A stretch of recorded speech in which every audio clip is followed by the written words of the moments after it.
आज की कहानी है the palace of illusions by Chitra Banerjee Divakaruni. अब ये जो किताब है वो महाभारत की कहानी द्रौपदी के पॉइंट ऑफ व्यू से सुनाती है। जब भी हम कोई स्टोरी सुनते हैं तो हम अपने आप को उस स्टोरी के हीरो की जगह रखकर स्टोरी एब्जॉर्ब करते हैं।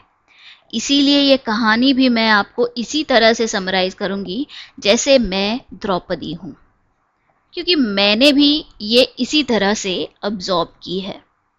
अगर आपने अभी तक ये किताब पढ़ी नहीं है तो बी अवेयर कि आगे स्पॉइलर्स हो सकते हैं। तो चलिए स्टार्ट करते हैं summary of the palace of illusions. कहानी मेरी है और मेरा जन्म भी बाकी लोगों जैसा नहीं था। न माँ की गोद न किसी की छाव। मैं तो अग्नि से निकली थी, सचमुच की आग से। मेरे पिताजी राजा द्रुपद ने अग्नि यज्ञ किया था ताकि उन्हें एक ऐसा बेटा मिले जो उनके अपमानों का बदला ले सके। भगवान ने बेटा तो दे दिया, दृष्टद्युम्न, लेकिन साथ ही मुझे भी दे दिया। शायद भगवान को लगा कि कुछ युद्ध बिना तलवार के भी लड़े जा सकते हैं। बचपन में ही ये समझ गया था कि मैं आम लड़की नहीं हूं। महल में लोग मुझे देख के फुसफुसाते थे, कहते थे ये लड़की बड़ी अलग है, आग जैसी। हाँ, मैं जिद्दी थी। मुझे सवाल पूछना अच्छा लगता था, जवाबों से संतोष ही नहीं होता था। मेरे जीवन में जो पहली सच्ची दोस्ती आई वो थी कृष्ण के साथ। वो सिर्फ भगवान नहीं थे, वो मेरे दिल की आवाज़ सुन सकते थे। जब भी मैं टूटी, बिखरी या उलझी, वो बिना कुछ कहे मुझे रास्ता दिखा देते थे। कृष्ण ने ही मुझे सिखाया कि मेरी असली शक्ति मेरी सोच है। उन्होंने कहा, तू सिर्फ कहानी की नायिका नहीं है, तू खुद एक कहानी है। मेरे जीवन का सबसे बड़ा तमाशा था मेरा स्वयंवर, जहां सारे राजकुमार आए थे मुझे पाने के लिए, लेकिन मेरा दिल तो चुपचाप किसी और के लिए धड़कता था। कर्ण, उसकी आंखों में एक अलग आग थी, लेकिन जैसे ही पता चला कि वो सूतपुत्र है, मैंने अपने दिल को मार दिया।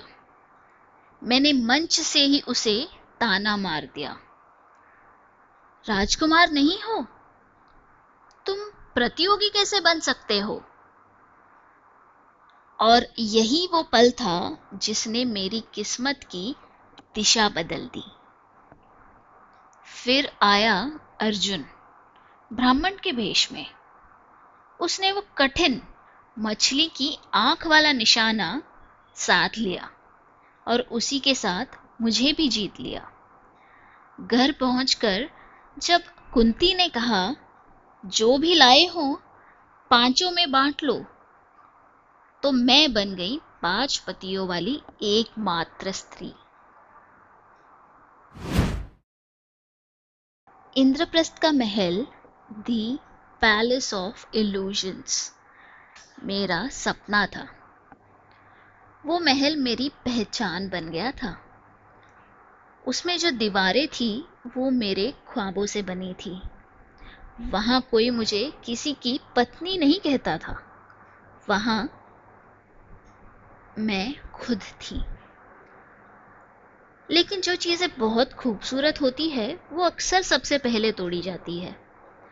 दुर्योधन हमारे महल में आया और उस मायावी फर्श पर फिसल गया।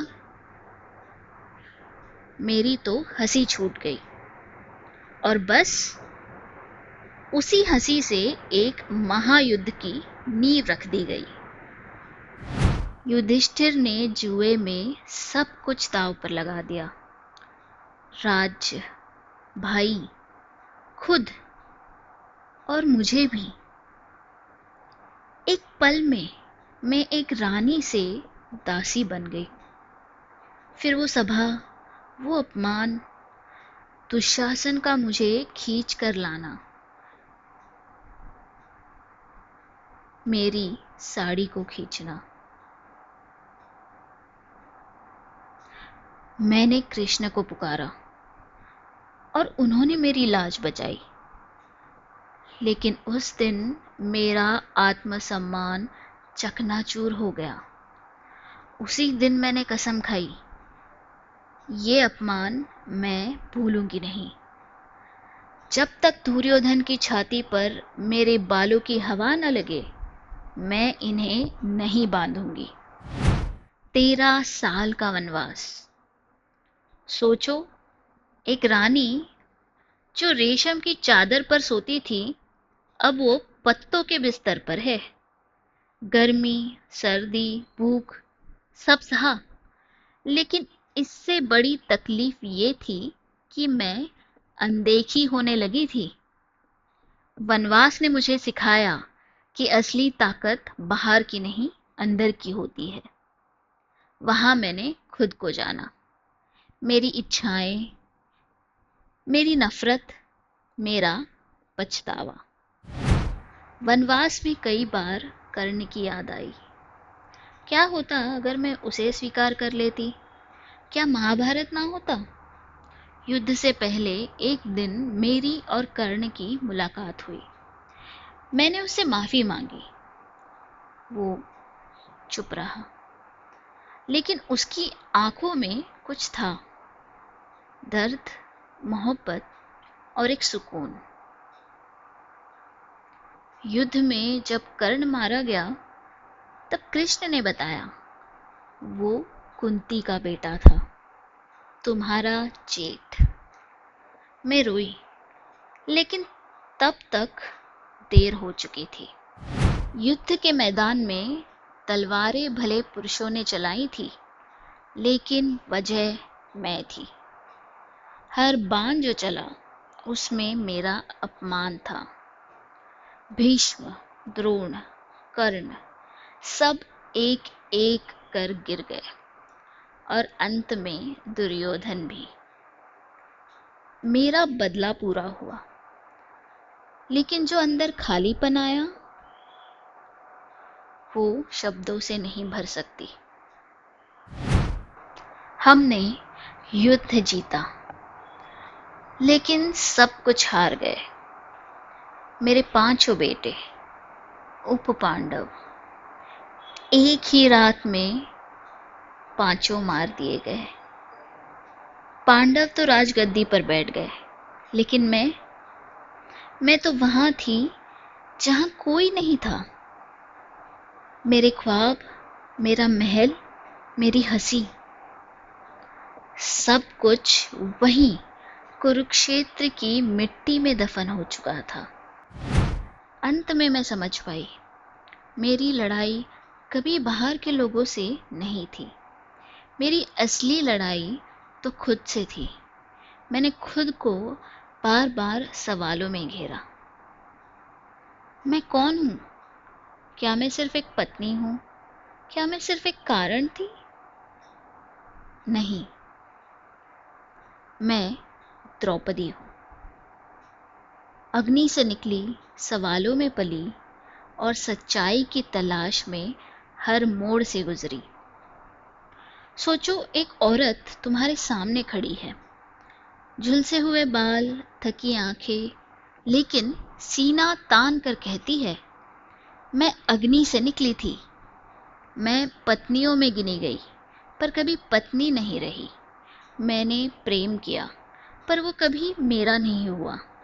मैंने लड़ाई लड़ी, पर तलवार नहीं उठाई। मैं हंसी, और एक युद्ध हुआ। लेकिन आज मैं सिर्फ एक नाम नहीं, मैं एक आवाज हूं, हर उस लड़की की जो खुद को ढूंढ रही है।